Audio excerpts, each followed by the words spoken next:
Algebraic function देखा। Algebraic function के बाद अब आते हैं हम लोग बेसिक ट्रिग्नोमेट्रिक फंक्शंस पे। अब इसमें भी कुछ वैसे स्टैंडर्ड फार्मूला होते हैं डिफरेंशिएशन के। सबसे पहले हम वो देख लेते हैं क्या क्या फार्मूले निकल के आते हैं in case of trigonometric function.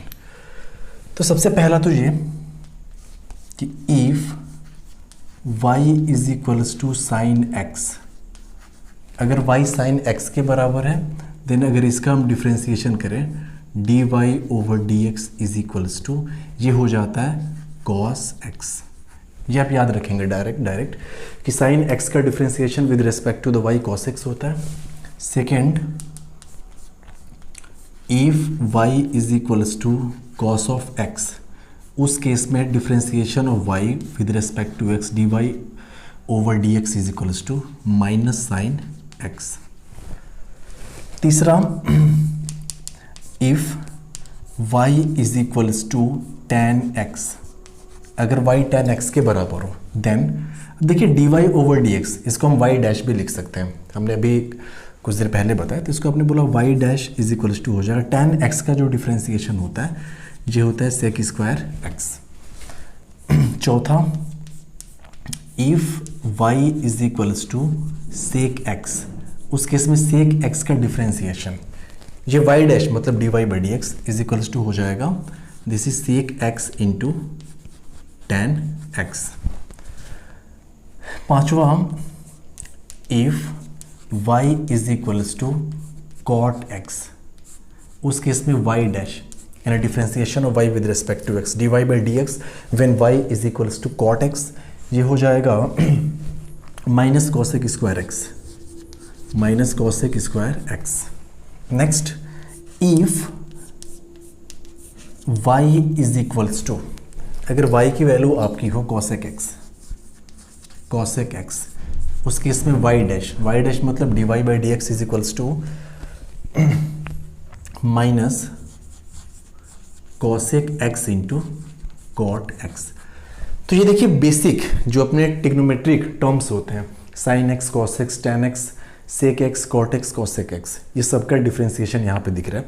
अब देखिए हमने पहले बोल रखा है कि आपको डेरिवेशन में नहीं जाना, आपको सिंपली इसे लर्न कर लेना है। अब इसको अगर आप निकालना चाहें कि जैसे मान लीजिए sin x, इसका डिफरेंशिएशन cos x कैसे होता है, हम एक दो आपको निकाल के बता दे रहे हैं। जैसे अभी हम लोगों ने देखा था कि अगर y is equals to f x, x और y के बीच में कोई रिलेशन है and y is the function of x, तो हम y को y प्लस डी वाई से सब्सटीट्यूट कर देते थे, x को x प्लस डी एक्स से। इसका मतलब x में अगर एलिमेंटल चेंज dx का है तो उसके रेस्पेक्ट में y में जो चेंज आ रहा था वो कितना आ रहा था dy, और वहाँ से हम लोग dy अपॉन dx की वैल्यू कैलकुलेट कर रहे थे जो कि डिफरेंशिएशन हो रहा था उस पर्टिकुलर फंक्शन का। अब देखिए जैसे हमने मान लिया, चलिए इसी को हम एक y equals to sine x को करके बताते हैं। दिया है कि y is equals to sine x if, इसको हमने मान लिया क्वेश्चन नंबर 1। उसके बाद x में हमने चेंज किया dx का, x हो गया x से x plus D x, y हो गया y से y प्लस डी वाई, तो यहाँ पे हो गया ये y plus D Y is equals to sine of x plus D x. अब देखिए sine a plus b type का यहाँ पे एक फॉर्म बन रहा है, इसको हम एक्सपेंड करेंगे with the help of formula sine a plus B. अब sine a plus B is equals to होता है sine a cos b plus cos a sine b। अब इसको हम चलिए एक्सपेंड कर दें तो ये हो जाएगा साइन a कॉस b यानी sine x cos dx, cos a sine b यानी cos x sine dx plus cos of x और ये हो जाएगा साइन dx।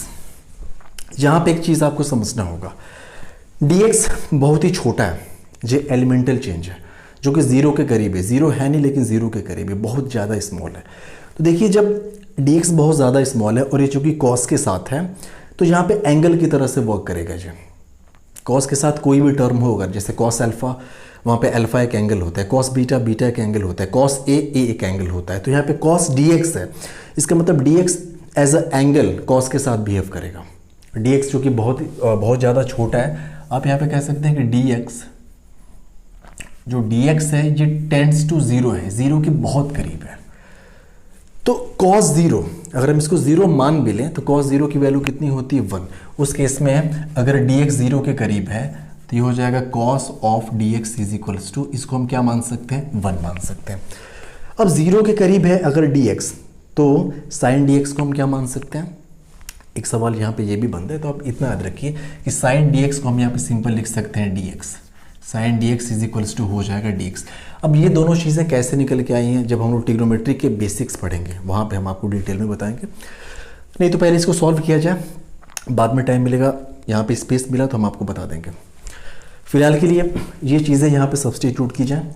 ये साइन एक्स ये ऐसे ही रह जाएगा, आप बोलेंगे साइन एक्स ऐसे ही रह गया, कॉस डी एक्स, चूँकि डी एक्स बहुत छोटा है तो कॉस डी एक्स कितना हो गया 1 के बराबर, मल्टीप्लाइड बाई 1 प्लस ये हो गया cos of x sine D x, sine D x की वैल्यू किसके बराबर हो जाएगी, सिंपली डी एक्स के बराबर। ठीक है, ये इधर आपका हो गया y प्लस डी वाई। अब देखिए यहाँ पे इक्वेशन नंबर 1 से y साइन x के बराबर है, यहाँ पे साइन x है, हम साइन x और y को आपस में कैंसिल आउट कर सकते हैं, तो y और साइन x ये दोनों आपस में कैंसिल आउट हो गए, ये यहाँ पे बचा dy, यहाँ पे है dx, तो dx को हमने इधर कर दिया, तो फाइनली जो डिफ्रेंसिएशन dy अपॉन dx ये निकल के आ गया, ये आ गया cos x, जो कि अभी हमने यहाँ पे लिखा हुआ है, आप फॉर्मूले में देख सकते हैं ऊपर। तो वेरीफाई करना बहुत ज़्यादा मुश्किल नहीं है, आप ऐसे cos x को वेरीफाई कर सकते हैं, बाकी सब ट्रिग्नोमेट्रिक टर्म्स को भी आप वेरीफाई कर सकते हैं। तो ये फॉर्मूले जो आपको याद रखने बेहद ज़रूरी हैं, अगर आप अपनी पकड़ मजबूत करना चाहते हैं फिजिक्स में, तो आप कैलकुलस में जो डिफरेंशिएशन इंटीग्रेशन का पार्ट है इसको आप स्ट्रॉन्ग कर लीजिए। कई बार फॉर्मूले दिमाग से उतर जाते हैं, तो मैं चाहता हूँ कि आपकी जो प्रैक्टिकल अंडरस्टैंडिंग हो वो बेहतर हो सके, ताकि फॉर्मूला अगर बाय द वे आप भूल भी जाएँ तो उसको रिकॉल किया जा सके। अब देखिए ये सारे के सारे जो टर्म्स यहाँ पे लिखे हुए हैं, y equal to sine x, इसका डिफरेंशिएशन cos x का minus sine x, tan x का sec square x, sec x का differentiation sec x into tan x, cot x इसका differentiation minus cosec square x, cosec x का minus cosec x into cot x। अब इन्हीं के basis पे कुछ example हमने यहाँ पे ऑलरेडी लिख रखे हैं, इसको डिफ्रेंशिएट किया जाए। देखिए जितने भी आपको एग्जाम्पल दिख रहे हैं ना, ये कोई पर्टिकुलर एक स्पेसिफिक फंक्शंस नहीं है, ये मिक्स्ड फंक्शन है। आप बोलेंगे यहाँ पे देखिए ट्रिग्नोमेट्रिक टर्म्स भी है, एल्जेब्रिक टर्म्स भी है, यानी ट्रिग्नोमेट्रिक और एल्जेब्रिक दोनों का मिक्स्ड फंक्शन है। तो ये मिक्स्ड फंक्शन है, इसको हमें डिफरेंशिएट करना है with respect to x. Find d y over d x, यानी वाई डैश की वैल्यू आपको यहाँ से कैलकुलेट करनी है। तो चलिए एक एक करके हम यहाँ से सॉल्व करते हैं। तो पहला इसको देखा जाए, हमने बोल रखा है और यहाँ से देखिए y मतलब इसको लिख सकते हैं y dash is equal to 5 as a constant, simple आप ऐसे रख लेंगे। tan x का डिफरेंशिएशन कितना होता है, tan x का यहाँ से आप देख सकते हैं sec स्क्वायर एक्स, तो ये हो जाएगा 5 sec स्क्वायर एक्स प्लस, अभी हमने देखा एल्जेब्रिक फंक्शन में x to the power n type का अगर कोई फंक्शन है उसका होता है nx to the power n minus 1, तो x क्यूब का हो जाएगा 3x स्क्वायर। तो ये इसका आंसर हो गया y डैश यानी dy बाई डी एक्स। इस पे आते हैं, यहाँ भी देखिए सारे के सारे टर्म्स, जैसे हम जानते हैं कि अगर टर्म्स एडिशन या फिर सब्सट्रैक्शन के फॉर्म में हो तो हम अलग अलग डिफरेंशिएट कर सकते हैं उनको। साइन एक्स है, इसको आप अलग से डिफरेंशिएट करिए, 2/3 कॉट एक्स को अलग से करिए, 4x टू द पावर 1/4 को आप अलग से करिए। चलिए इसको करते हैं, तो ये हो जाएगा y dash is equals to sine x का होता है cos ऑफ x, यहाँ से हमने देखा साइन एक्स का cos ऑफ x होगा, प्लस 2/3 कांस्टेंट है, प्लस मल्टीप्लाइड फॉर्म में ऐसे ही रह जाएगा cot x का माइनस cosec स्क्वायर एक्स, तो cot x को हमने डिफरेंशिएट किया तो ये हो जाएगा minus cosec square x plus 4 as a constant बाहर आ गया, x टू द पावर 1/4 जो x to the power n type का है, और x to the power n का होता है nx to the power n minus 1, यानी n के जगह पे 1/4 तो आप बोलेंगे 1/4 और x to the power n minus 1 इन 1/4 माइनस 1, तो इसको हम अलग से यहाँ पे लिख दे रहे हैं plus 1/4 x to the power 1/4 minus 1। अगले स्टेप में आप क्या करेंगे, आप बोलेंगे y dash is equals to मिला cos ऑफ x प्लस, ये माइनस हो जाएगा, plus minus minus 2/3 cosec square x plus 1/4 x to the power 1/4 minus 1, ये बन जाएगा -3/4 x टू द पावर -3/4, उसको नीचे करेंगे तो x टू द पावर 3/4 हो जाएगा, तो 1/4 और ये डिनोमिनेटर में x टू द पावर 3/4, तो ये आपका क्या हो जाएगा, इस वाले क्वेश्चन का आंसर हो जाएगा। आगे हम देखते हैं y is equal to sec x plus 1/6 x square. तो यहाँ से y dash is equal to हो जाएगा सेक एक्स। सेक एक्स को हम डिफ्रेंशिएट करेंगे विद रेस्पेक्ट टू x, ये निकल के आएगा sec x into tan x. आपने सिंपल इसको लिखा sec x into tan x plus 1/6 constant है, ऐसे ही बाहर आ गया। अब देखिए 1/x स्क्वायर है, इसको हम ऊपर लेके जाएंगे, ये हो जाएगा x⁻²। अब x⁻² को जब हम डिफ्रेंशिएट करेंगे तो n(x⁻n-1) नहीं, आप बोलेंगे ये हो गया -2x⁻n-1 यानी -2 -1, ठीक है। अब इसको देखिए क्या निकल के आ जाएगा, ये तो इसको ऐसे ही रहने दीजिए, ये हो गया सेक x इंटू टेन एक्स। यहाँ पर आप कैंसल आउट कर सकते हैं, 2 3 जा 6, तो ये हो गया -1/3 x⁻−3, ये हो जाएगा x⁻−3। देखिए थोड़ा सा कंजस्टेड हो रहा है, लेकिन आप इसको आई थिंक आप इसको समझ सकते हैं कोशिश करके। आगे y is equal to 7x⁸ plus sec x, इसको देखते हैं। ये आपका हो जाएगा y dash is equal to 7 और x⁻n टाइप का तो हो जाएगा 8x⁻7 plus sec x. Sec x का हम जानते हैं sec x into tan x, तो ये हो गया sec x into tan x. इसको आगे सॉल्व करें, 7 8 जा 56, 56 8x⁻7 plus sec x into tan x, तो ये इसका आंसर हो गया। देखिए बेसिक है, इसमें बहुत ज़्यादा हम लोग कॉम्प्लिकेशंस नहीं ला रहे हैं। अभी होगा क्या, अब ये सोच रहे होंगे ना कि साइन एक्स क्यों हमने लिखा। ट्रिग्नोमेट्री की जब बात हो रही है, साइन एक्स स्क्वायर भी तो ट्रिग्नोमेट्रिकल टर्म हो जाएगा ना, साइन 2x भी तो ट्रिग्नोमेट्रिकल टर्म होगा। हम उसकी बात क्यों नहीं कर रहे, हम उसकी बात करेंगे आगे। अभी हम बेसिक्स के बारे में जान रहे हैं कि अगर बेसिक ट्रिग्नोमेट्रिक फंक्शंस हैं उसको हम डिफ्रेंशिएट कैसे करेंगे। चलिए इसको देखते हैं।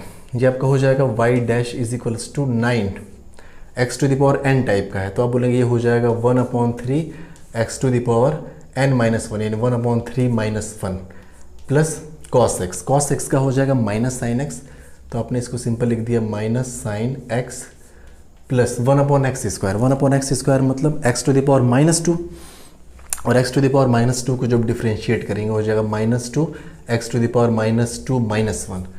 इसको आप सॉल्व करिए, 3 3 जा 9, ये हो गया 3x⁻, ये कितना हो जाएगा -2/3, -2/3 माइनस ये साइन x, इसको भी हम माइनस कर ले, -2 x⁻−3।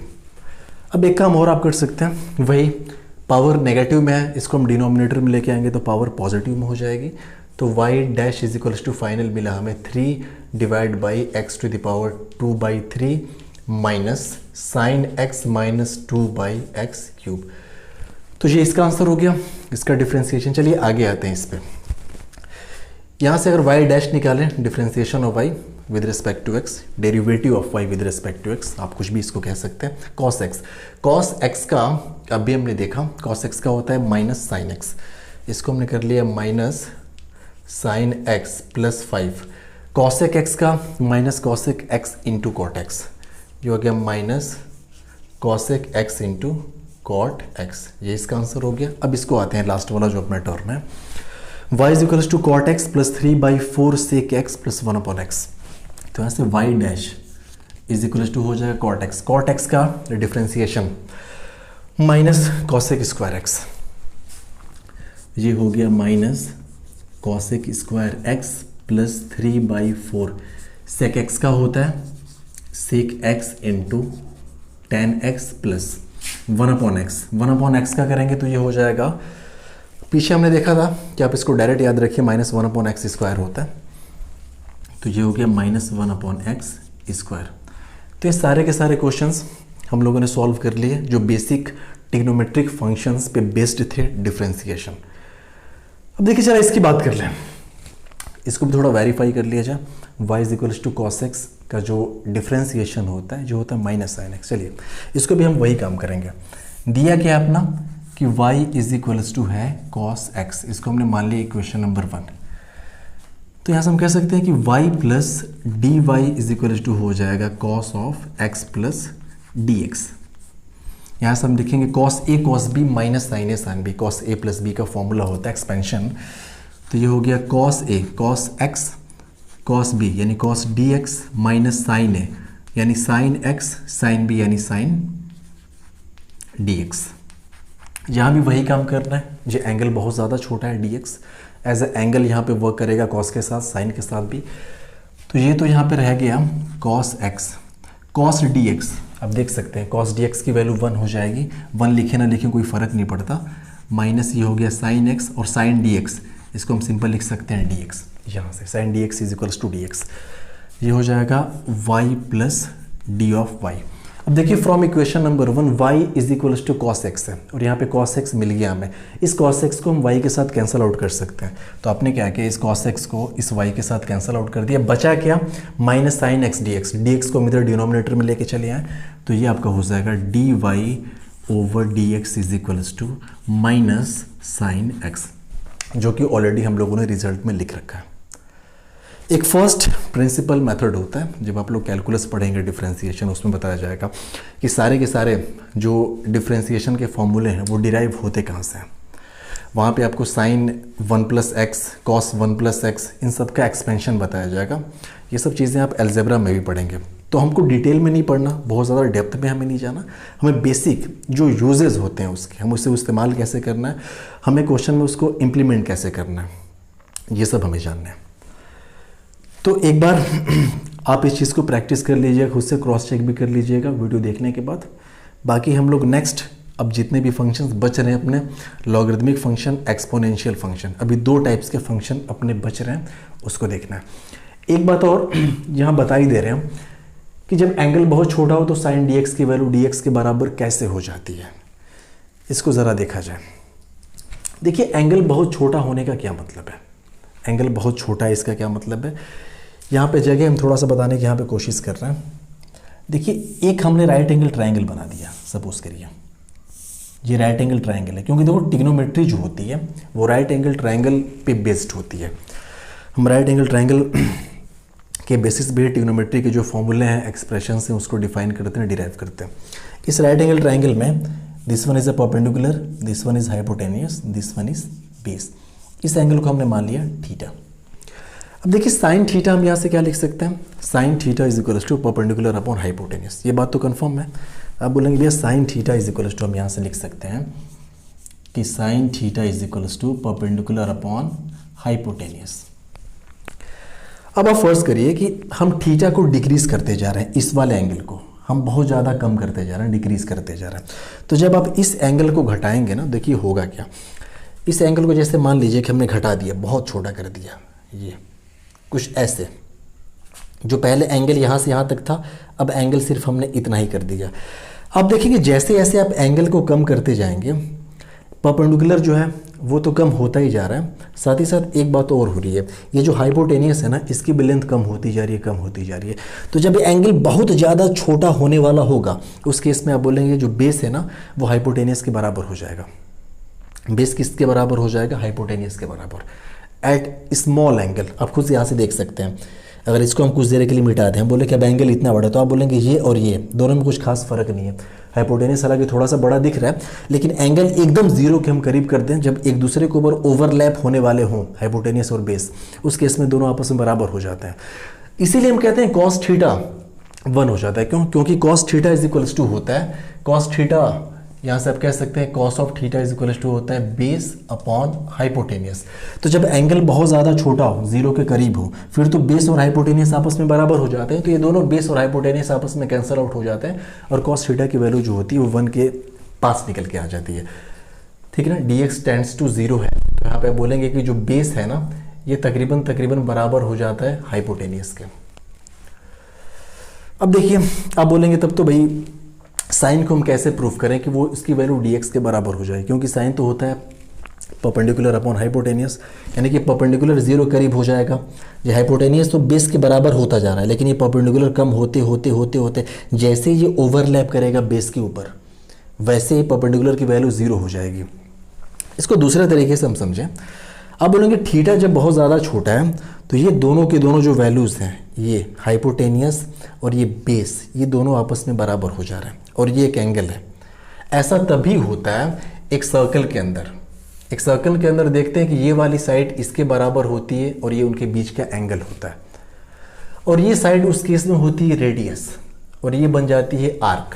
आप बोलेंगे कि अगर ये इसके बराबर है, अगर थीटा के स्मॉल होने से हाइपोटेनियस बेस के बराबर हो जा रहा है और ये बीच के उसके एंगल है, तो ये परपेंडिकुलर उस समय आर्क की तरह से बिहेव करेगी। और हम जानते हैं कि ये अगर थीटा है तो थीटा इज इक्वल्स टू हम लिखेंगे क्या चीज़, आर्क अपॉन रेडियस। ये आर्क कुछ भी हो सकता है, चलिए हम इसकी वैल्यू मान ले p, तो आप बोलेंगे p डिवाइडेड बाई आर, ये रेडियस जो हमने इसकी आर मान रखी है। यहाँ पर भी हम कह दें कि भाई हाइपोटेनियस और बेस तो आपस में बराबर है ना, इन दोनों को अगर आर मान लिया जाए यहाँ पे, ये यहाँ से आप बोल सकते हैं कि let p is equals to hypotenuse is equals to base is equals to हमने मान रखा है r। तो यहाँ से भी अगर हम साइन थीटा निकालें तो क्या हो जाएगा, परपेंडिकुलर अपॉन हाइपोटेनियस, यानी साइन थीटा यहाँ से निकल के आ जाएगा परपेंडिकुलर अपॉन हाइपोटेनियस की जो वैल्यू है वो कितनी हो जाएगी, आर मान रखा है ना, तो ये हो जाएगा आर। तो देखिए यहाँ से भी sine theta p upon R निकल के आ रहा है, sine theta is equals to p upon R, और यहाँ से भी कितना निकल के आ रहा है, theta is equals to p upon R. यानी कि एंगल जब बहुत छोटा है तो देखिए थीटा किसके बराबर निकल के आ गया, साइन थीटा के बराबर। इसीलिए हम कहते हैं कि थीटा साइन थीटा के बराबर होता है। इसलिए यहाँ पे एंगल छोटा होने की वजह से जो साइन dx है वो dx के बराबर हो गया। ये समझने वाली चीज़ है। अगर आपको समझ में नहीं भी आया तो कोई प्रॉब्लम नहीं, जब हम लोग ट्रिग्नोमेट्री में एंटर करेंगे कैलकुलस के बाद, वहाँ पे आपको डिटेल में क्लियरली समझ में आ जाएगा। जितना बेहतर तरीके से हो सके उतनी बेहतर तरीके से आपको समझाने की कोशिश करेंगे। चलिए फिर हम अब शुरू करते हैं लॉगरिदमिक फंक्शन। तो अभी तक तो ये अब बेसिक ट्रिग्नोमेट्रिक फंक्शन की हम लोग बात कर रहे थे, जिसमें बेसिक फार्मूलाज आपके सामने हैं, 2-4 हमने एग्जांपल्स आपको करा रखे हैं। आपको सिर्फ करना ये कि जो आप किसी भी बुक से अब उठाएं, बेसिक जो भी डिफ्रेंशिएशन आते हैं दिए हुए हों बुक में, आप उसको सॉल्व करिए खुद से। आप एक बार इसको क्रॉस चेक भी कर लीजिएगा, हो सकता है कैलकुलेशन मिस्टेक हो, बहुत ज़्यादा कंजस्टेड हो गया, लेकिन आपको समझ में आना चाहिए फिलहाल। हाँ सॉरी, यहाँ पे एक मिस्टेक हो गई है, 4x⁴ जब इसको डिफ्रेंशिएट करेंगे तो 4 यहाँ पे रह जाएगा, अभी ये 4 यहाँ पे बना रहेगा, 1/4 x⁴ 1/4 तो ये 4 और ये 4 कैंसिल आउट हो जाएगा, तो यहाँ पे 4 नहीं रहेगा आंसर में। y dash is equals to cos x - 2/3 cos x² x plus 1/x⁴ ये आपका आंसर हो जाएगा फाइनल। तो अब हम स्टार्ट करेंगे आगे जो इसके रूल्स होते हैं, जैसे product rule, quotient rule, logarithmic और एक्सपोनेंशियल फंक्शन। इसको चलिए शुरुआत करते हैं।